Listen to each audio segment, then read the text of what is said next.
A massive Boston Red Sox move is incoming as they are the favorites for superstar left-handed pitcher McKenzie Gore of the Washington Nationals. I'm here to break down how an old relationship seems like it could result in a series of moves between these two organizations, resulting in that superstar McKenzie Gore landing in a Red Sox jersey. We'll break down all of that on this episode of Red Sox Digest. But first, please do remember to scroll down and click that subscribe button to stay up to date with everything Boston Red Sox. We do appreciate all the love and support, so thank you guys again for everything. But now let's get to it and break down another great option for Boston this offseason. We have been discussing an ample amount of pitchers and their availability this offseason for this Red Sox team over the last few days. And we're going to continue to do so as the offseason progresses.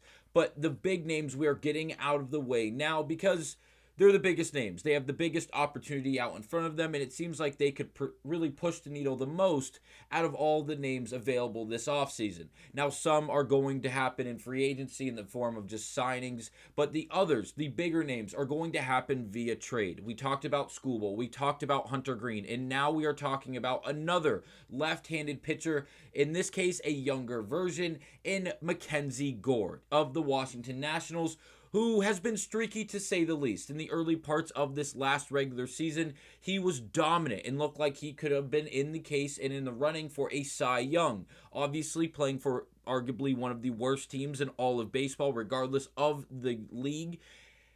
It didn't work out, and things got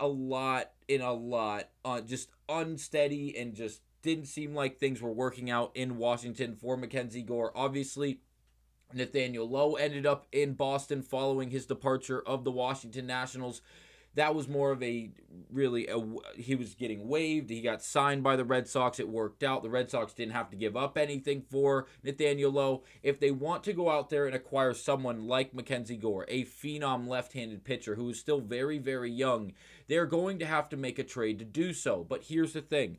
There's a form of connection between the Red Sox and the Washington Nationals that's not present in these other situations like the Cincinnati Reds with Hunter Green or even the Detroit Tigers with Tarek Schoolboy and others. Now, Jim Bowden, to reference this article, once again went on to publish the top 10 names to possibly and most likely to be traded this off-season, where we discussed the names we mentioned earlier. But then we get to McKenzie Gore. Now, the Boston Red Sox, once again, are in connections to McKenzie Gore like they were for the other names we have already mentioned and broken down in the previous videos on this channel.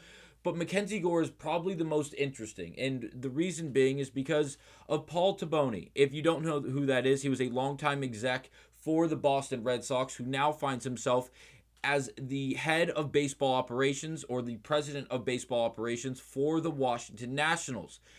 There is a connection between them and the Red Sox because he used to be a part of this Red Sox team. He knows what that farm system looks like. He knows who the stars are in that farm system, who the stars are in the younger crowd and demographic of the Boston Red Sox organization. And if he's willing and wanting to move someone like McKenzie Gore, he knows what he could possibly go out there and get for him out of that Red Sox farm system because, well, he was already a part of this organization and he has seen it firsthand. As Jim Bowden would go on to say, Paul Toboni has taken over as president of baseball operations for the Washington Nationals, and it's only a matter of time before he starts shopping Gore. Toboni's old team, the Red Sox, seems like a good place to start. He's so familiar with Boston's prospect cabinet that I'm not sure he'd find a strong return even if he can't land the team's very best prospects in a trade. Gore made his first All-Star team this year thanks to a dominant first half where he posted a 3.02 ERA over his 19 starts with 138 punchouts in 110 and one-thirds innings. He slumped in the second half, posting a 6.75 ERA over his final 11 starts, though pitching for a last-place team isn't the easiest thing to do over the course of a full season. He's controllable for two more seasons, so the best time to trade him to maximize the return would be this offseason. It makes sense that his name is popping up everywhere. If the Red Sox don't land him, watch for the Padres to push for a reunion. So Jim Bowden giving us a very, very good insight and a form of insight surrounding this entire situation going on, including Paul Toboni, and really how he's in a position to possibly go back to the Red Sox, in this case, in the form of trade. Hey, I have McKenzie Gore. He's very young. He's very promising. The things we have seen up to this point, yes, the underlying metrics aren't phenomenal, but in that first half of the season, just at that 3.0, what it was at 3.08 ERA. Very good stuff for someone who's only 26 years of age. A legit nearly 6-pitch mix. We call it a 5, but he has a crazy versatile pitch mix with great breaking stuff and not blow by you fastball velocity, but upper fastball velocity in the upper to mid 90s, which is something you are looking for in every pitcher you're trying to acquire in today's game of baseball. It's just the second half was not great. And that could be a good thing for Boston if they're willing to take a chance and put him on an offense that is not going to be at the bottom of the league like the Washington Nationals. Some on a team with an offense that is going to produce 4.5 to 5.5, even more runs per game on average. Putting McKenzie Gore from the Washington Nationals, one of the worst teams in baseball, on a team that is a postseason contention in the Red Sox with a legit offense and legit pitching, not only coming out of the bullpen, but in that starting rotation alongside him in Crochet, Bello, possibly Giolito if he opts in, as well as others who are relatively young that are all still trying to improve and learn and grow and develop in this Red Sox system. It's going to be a great fit. I really and truly believe that. I know these underlying metrics are the worst out of any of the big name players we have discussed up to this point in the offseason. Skubal, obviously, no conversation. Even Hunter Green and others that could be in comparison to someone like McKenzie Gore because of the age. Take into account he is a southpaw. He throws from the left-hand side. He is a massive human being. And if he can find himself in a good rhythm like he did in the first half of the MLB season last year, where his first 19 starts, again, that 3.08 ERA is substantial, and it's something that you can really go off of. And if he can continue to find that type of footing and that type of rhythm, especially in an offense or on a team with an offense like Boston, where the offensive production is going to be much higher than what he got in Washington, I think things could work out greatly for McKenzie Gore. If you look at the chase, whiff, and K percentages, all of them are correlating together, as really that's the biggest highlight on this page outside of the ground ball percentage for McKenzie Gore.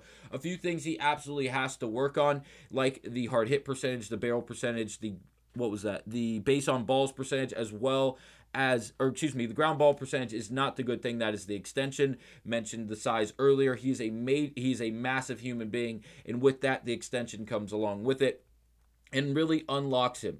Now, it's not just Jon Heyman mentioning the fact that McKenzie Gore could and should be traded. Jim Bowden mentioning it, but also Jon Heyman saying McKenzie Gore, quote, should, end of quote, should be traded this offseason. I will tag this down below if you'd like to listen to the entirety of it. It's a segment from Jon Heyman going through just a series of different players and what is going to happen, discussing Albert Pujols, where he was going to be a manager or a head of baseball operations for. Obviously, he has now found a team.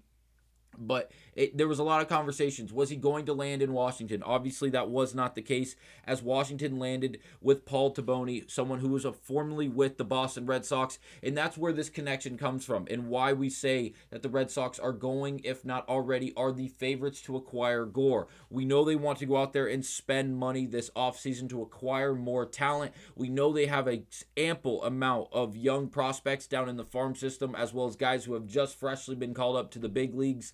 Look for Greg Breslow to go out there and make a splash. And maybe they go out and get someone like McKenzie Gore, while also being able to go out there and acquire a few other pieces, because maybe Gore isn't as expensive because of the second half he presented last season. If you look, he is a stud. He has some very, very good games on his resume, including his season opener this past year against the Philadelphia Phillies, who, yes, I know they slumped early in the season, so jumping on them was not as impressive looking back in hindsight. But again, McKenzie Gore went on to then slump severely in the second half, posting nearly a 7 ERA.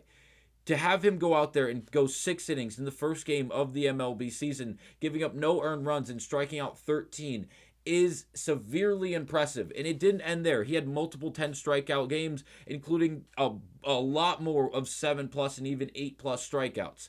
He has the swing and miss stuff. It's the ability to put it all together for an entirety of a season and really get things going and possibly finding himself in a Cy Young conversation. And with their stuff, if we can see him duplicate that first half of the season to that second half of the season for the entirety of an MLB season, there's no doubt in my mind, if you put him on a team like the Red Sox or any real contributor and really competitor in the MLB who's going to give him run supports and allow him to tally up wins in a season, he should without a doubt be involved in a Cy Young conversation. Let me know down below. How do you feel about McKenzie Gore? Do you think he'd be a good fit in a Red Sox jersey? And I will see you guys on the next episode of Red Sox Digest.